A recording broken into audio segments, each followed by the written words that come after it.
of strikes over Iran and Tehran, and that the president holds the cards in the Iran war and will determine the pace, the tempo, and the timing of the conflict. U.S. Central Command confirms all 6 crew members who were on board a U.S. military refueling aircraft that crashed in western Iraq Thursday are dead.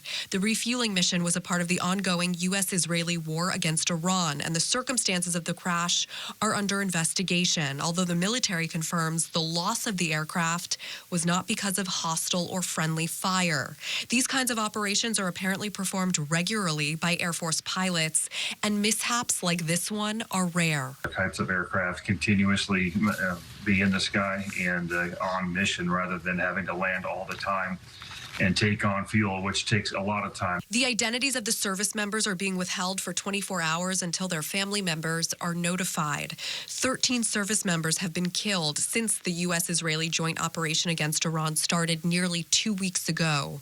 Secretary of Defense Pete Hegseth gave an update Friday saying Iran's missile and drone launches have been considerably reduced, and its new supreme leader is, quote, wounded and likely disfigured. He's scared, he's injured, he's on the run, and he lacks legitimacy. It's a mess for them. Who's in charge? Iran may not even know. With every passing hour, we know, and we know they know, that the military capabilities of their evil regime are crumbling. An Israeli military spokesperson said Friday that it has achieved significant results in its operations against Iran and its proxy group Hezbollah in Lebanon.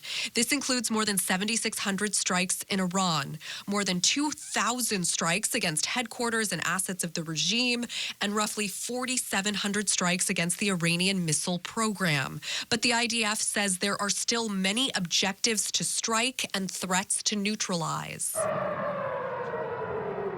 2 locations in Israel's commercial hub of Tel Aviv were apparently struck overnight after warnings that Iran launched another round of missiles. Israel's National Emergency Medical Agency says it searched locations where reports were received and didn't find any casualties. In the meantime, President Trump called Iran's leaders, quote, deranged scumbags, and issued a vague threat urging people to watch what happens in the war today. And Hegseth today dismissed concerns about the closure of the Strait of Hormuz, which has caused oil prices to soar. He says it won't be a problem for much longer. On the flip side, the new supreme leader, Mojtaba Khomeini, promised to keep blocking the strait and attacking Gulf states.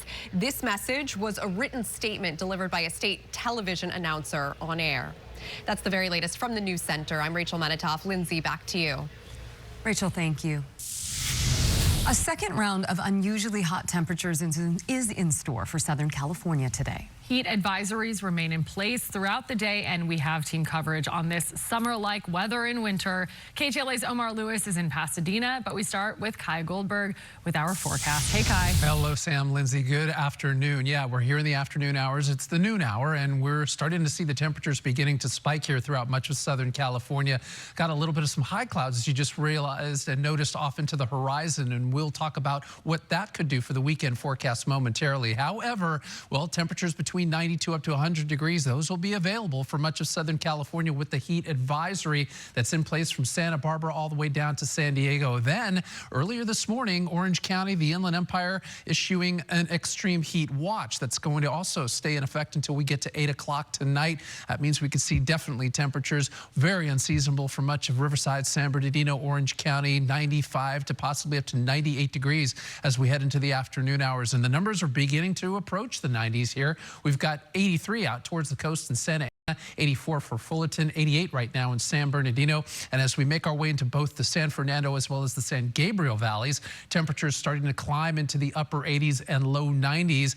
People are having an interesting and difficult time, especially with exercising, getting outdoors. And for more on that part of the forecast, we're going to turn it over to our KTLA's Omar Lewis. He's live in Pasadena. Omar. Good afternoon, Kai. As we both know, winter doesn't officially end until next week, but it feels like we didn't even get a chance to say goodbye, especially when you look at that forecast and these temperatures.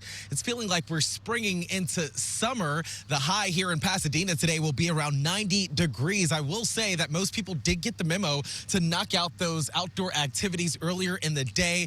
These ladies here at the water fountain getting the pups some water, very important to do at this hour. Officials are warning that today could be the hottest day of the week, and the worst may still be ahead. The National Weather Service has issued that heat advisory for the bulk of the Southland in effect until 8 o'clock tonight. Temperatures across the LA region are forecast to climb into the mid-80s to mid-90s, and that's not the end of it. Before winter officially ends next week, we will see an even stronger high-pressure system that is building, with some areas potentially hitting triple digits Tuesday through Thursday. The National Weather Service urging everyone to stay hydrated, stay out of the sun for extended periods of times, and stay alert for signs of heat stroke and heat exhaustion. Also, check on your neighbors and senior citizens. For people already out and about earlier today, those early risers say they were ready for the weather whiplash, already putting that advice into practice.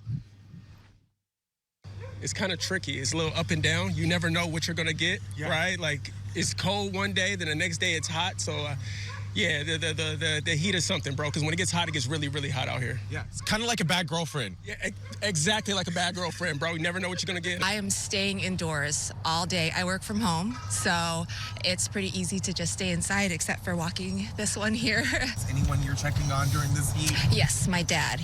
But he also stays indoors all day, so I'm not too worried about it.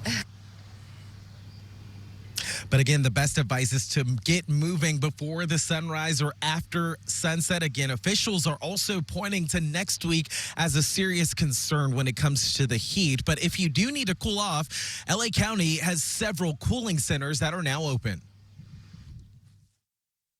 Watch out for children, older adults, or any neighbors who live alone and might not have air conditioning.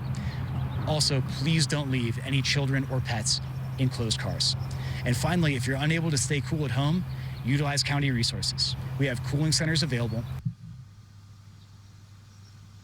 All right, and back out here live, the one bit of relief heading our way. Forecasters say Saturday should bring a slight drop in the temperature here before things heat back up again next week. That is the latest for now here live from Pasadena. I'm Omar Lewis for KTLA 5 News.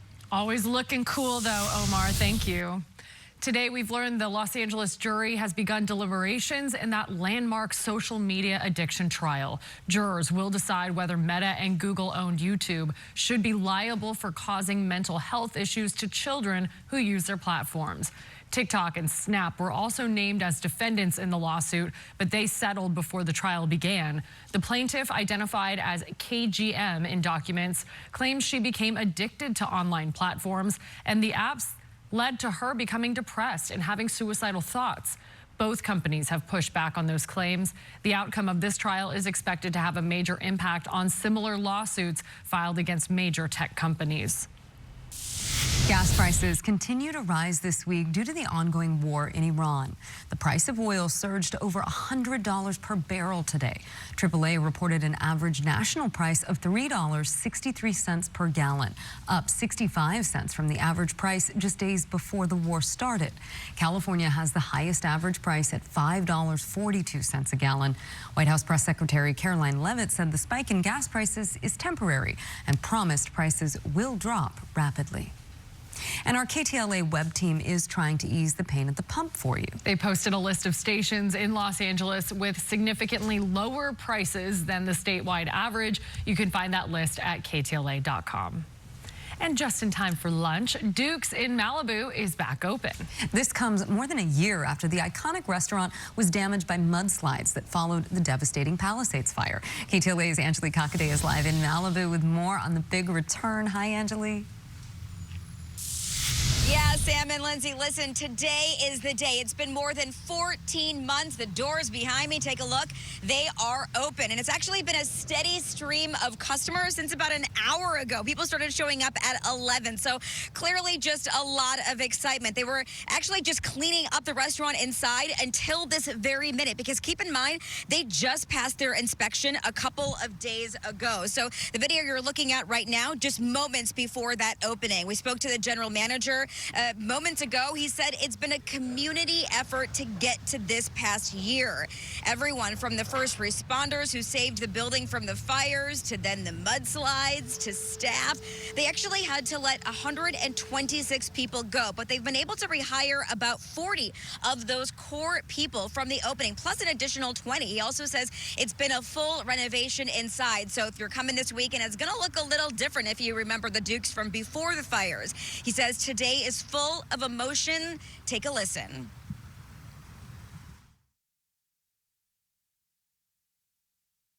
I really don't know what to expect. I know we've got a lot of really amazing response on social media. We have a lot of regulars and people that are anxious to get back in the building. So I think today's going to be great. I think tomorrow and Sunday will be really busy with the weather and the surf. And we can't, like I said, we can't ask for anything better than that. Now, to make this day even sweeter, Dukes is also coincidentally celebrating their 30th anniversary. Now, that general manager you heard from, he told me one of his favorite things on the menu, fish tacos. For now, reporting live in Malibu, I'll send it back to you in Hollywood. Perfect place to go during a heat wave. Yeah, everybody likes a fish taco. Thanks, Anjali. We are just getting started here at noon. Coming up next, KTLA's Jasmine Simpkins joins us from the Oscar red carpet. The burnt orange carpet has been rolled